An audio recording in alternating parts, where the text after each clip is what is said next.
Praise the Lord, ஹல்லேலூயா. கிறிஸ்துவுக்குள் பிரியமானவர்களே, இந்த அருமையான காலை வேளையிலும் தேவ சமூகத்துக்கு வந்தவங்கள் ஒவ்வொருவரையும் இயேசுவின் நேற்று நாமத்தினாலே அன்பின் வாழ்த்துக்கள்.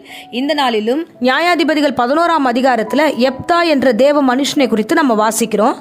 இந்த மனுஷனை குறித்து நம்ம பார்க்கும்போது ஸ்பெஷலாக என்னென்னா, சொந்த ஜனங்களால் தள்ளப்பட்ட ஒரு மனுஷன். அந்த மனுஷனை கர்த்தர் எடுத்து உயர்த்துகிறார். இப்பொழுது அவனுக்கு விரோதமாக ஒரு காரியம் நடக்கிறது. என்ன நடக்குது அப்படின்னா, அங்கே பார்த்தீங்கன்னா இஸ்ரவேல் ஜனங்களுக்கு விரோதமாக அம்மோன் புத்திரர்கள் ஒவ்வொரு முறையும் படையெடுத்து வருகிறார்கள். அதே மாதிரி இந்த எப்தா ஜனத்துக்கும் விரோதமாகவும் இந்த அம்மோன் புத்திரர்கள் வருகிறார்கள். அப்பொழுது அங்கே இருக்கிறவர்கள் எல்லோரும் சேர்ந்து எப்தாவை பார்த்து சொல்லுகிறார்கள், நீர் எங்களுக்கு தலைவராக இருந்து எங்களை இந்த காரியத்தில் ஜெயம் எடுக்கணும், நீங்கள் அந்த அம்மோன் புத்திரரோடு சண்டை போட்டு ஜெயம் எடுக்கணும்னு சொல்லும்பொழுது அவன் ஜெபிக்கிறான். ஐயோ, நான் சிறியவன், நான் எளியவன், ஆக்சுவலாக என்னுடைய குடும்பம் தள்ளப்பட்ட குடும்பம், நாங்கள் எப்படி இப்படி செய்ய முடியும்னு சொல்லிட்டு ரொம்ப கலக்கத்தோடு கூட அவன் தேவ சமூகத்தில் ஒரு பொருத்தனை ஜெபம் பண்ணுகிறான். அந்த ஜெபத்தை குறித்து நான் வாசிக்கிறேன் பாருங்க. 30வது வசனம். கர்த்தருக்கு ஒரு பொருத்தனை பண்ணி, தேவரீர் அம்மோன் புத்திரர் என் கையில் ஒப்பு கொடுத்தால் எனக்கு எதிர்கொண்டு வருகிறது எதுவோ அதை நான் உங்களுக்கு சர்வாங்க தகன பலியாக நான் ஒப்பு கொடுப்பேன் என்று ஒரு பொருத்தனை பண்ணினான். அந்த பொருத்தனையை கர்த்தர் அங்கீகரித்தார்.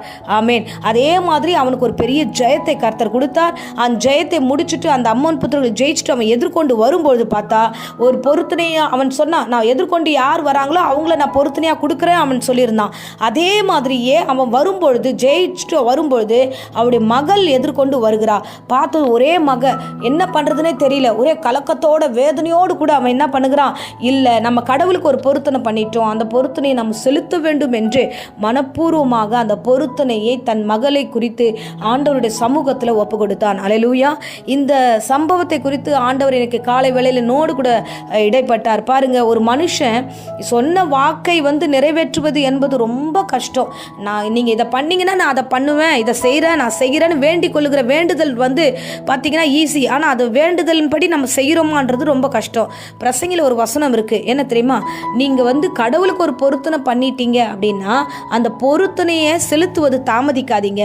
தாமதித்தால் அதை தேவன் விரும்ப மாட்டார். பாருங்க, பிரசங்கி 5ஆம் அதிகாரம் 4வது வசனத்தில், நீ ஒரு தேவனுக்கு ஒரு பொருத்தனை பண்ணி கொண்டால் அதை செலுத்த தாமதியாதே, அவர் மூடரில் பிரியப்படுகிறதில்லை. நீ நேர்ந்து கொண்டதை செய்.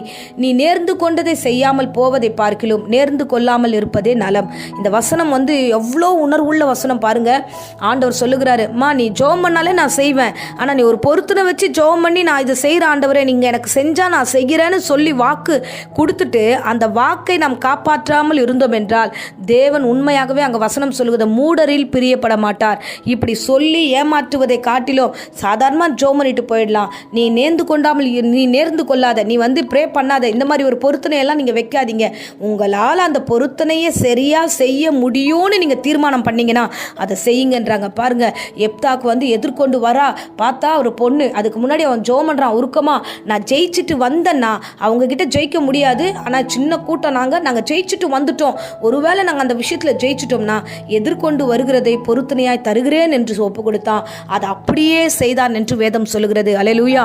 அதே மாதிரி தான் அண்ணாலும் பொருத்தனை பண்ணுறா, ஆண்டவரே எனக்கு ஒரு பிள்ளை கொடுத்தீங்கன்னா அந்த பிள்ளை உமக்கு சமூகத்தில் ஒப்பு கொடுக்குறேன்னு சொல்கிறா. அதே மாதிரியே பிள்ளை பிறந்ததுமே தேவ சமூகத்தில் அர்ப்பணித்தாள். அதுதான் மிகப்பெரிய ஊழியனாகிய தீர்க்கதரிசியாகிய சாமுவேலை எடுத்து ஒப்பு கொடுத்தா. இந்த மாதிரி மனநிலைமை நமக்கு தேவை. ஸோ தேவன் எவ்வளோ காரியங்களை நமக்கு செஞ்சுருக்கிறாரு, எத்தனையோ காரியங்களை அற்புதங்களை செஞ்சுருக்கிறார். நம்மளும் பொருத்தனை பண்ணிக்கிட்டே தான் இருக்கிறோம். அந்த பொருத்தனைகள் எல்லாம் நிறைவேற்றினோமா, அந்த வேண்டுதல் எல்லாம் செய்தோமா என்று கொஞ்சம் நீங்கள் சிந்திச்சு பாருங்க. சில நேரங்களில் நம்முடைய வாழ்க்கையில் பல அடிகளை வாங்குகிறோம், ட்ரையாக இருக்குது. சில நேரங்களில் நமக்கு வாய்க்கவே மாட்டேங்குது. ஏன் வாய்க்கல, நம்ம என்ன தப்பு பண்ணோம், கடவுளுக்கு நமக்கு என்ன டிஸ்டர்பன்ஸ் இருக்குன்னு யோசிச்சு பாருங்க. ஆனால் எப்தா செய்தான்.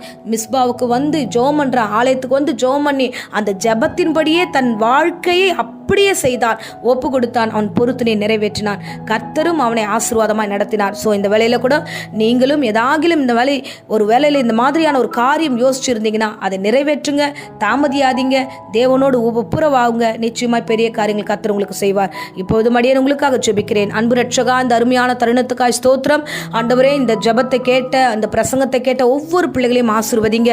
ஆண்டவரே, வேண்டிக் கொண்ட அந்த வேண்டுதலை நிறைவேற்றுகிற பிள்ளைகளாய் நடத்துவீராக. ஆண்டவரே, உமக்கு உமக்கு நன்றி நன்றி நன்றி ஆண்டவரே. அப்பா, உண்மை உள்ள பிள்ளைகளாய் உமக்கு முன்பதாக ஜீவிக்க எங்கள் ஒவ்வொருவருக்கு கிருபை தாங்க ஆண்டவரே. ஆசீர்வதிங்க. தேவையில்லாம பிசாசு மனம் குழப்பத்தை கொடுக்காதபடிக்கு மன தெளிவோடு நடத்த கிருபை தாங்க. தேவையில்லாத பயத்தையும் சஞ்சலத்தையும் எடுத்து போடுங்க ராஜா. இந்த வேளையில கூட கர்த்தாவே, வியாதி பலவீனங்க யாராகிலும் இந்த பிரசங்கத்தை கேட்டுக்கொண்டிருந்தா பூரண சுகத்தையும் ஆரோக்கியத்தையும் சரீரத்தில் நிரப்பி ஆசீர்வதியும். இயேசுவின் நாமத்திலே ஜெபித்து ஒப்பு கொடுக்கிறேன் ஜீவனுள்ள நல்ல பிதாவே. ஆமேன் ஆமேன். Praise the Lord. God bless you.